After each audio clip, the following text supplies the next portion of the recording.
Miss Ariel here, and you clicked on the craft box. And this week we are going to make a winter clothes snowmobile. Now how cool is this? So you get to hang it up, and you can turn it and put them wherever you want to show off your fun winter clothes.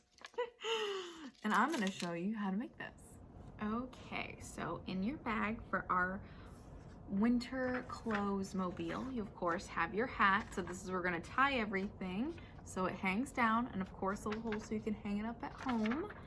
Your winter boots that you wear, your scarf to keep you warm, and of course your mittens. Okay, so the first thing that we are going to do, you're going to color it. Of course you can pick any colors you want, any patterns you want to create. That part is up to you.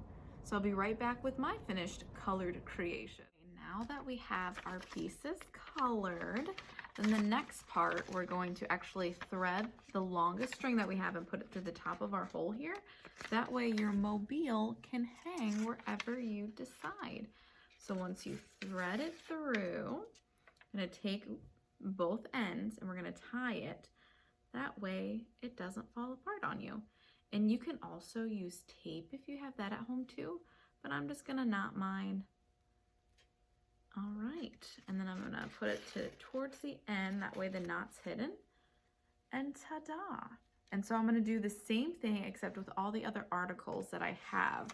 So I'm gonna start from one end to the other.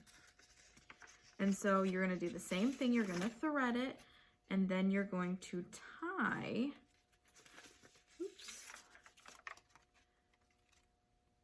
it that way it doesn't fall apart on you, or tape it. That part's up to you, but I currently do not have any tape.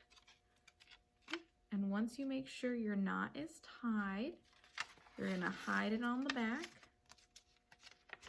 Oh, don't do what Miss Ariel did. And make sure that the colored part of your boot is on the front, not the white part where mine is, okay? I will be right back once I finish tying all of my winter article clothings onto my mobile. And ta-da! Here is our winter clothes mobile. How cool are these? Except the only thing, some helpful advice I would give you is when you go to tie on your articles of clothing, make sure that you tie it through the string first, or the string first, through your hat first. That way when you tie the knot, you can make sure that your colorful side is showing versus the white side that I did. I hope you enjoyed this craft, and I hope that you click around and find some new things.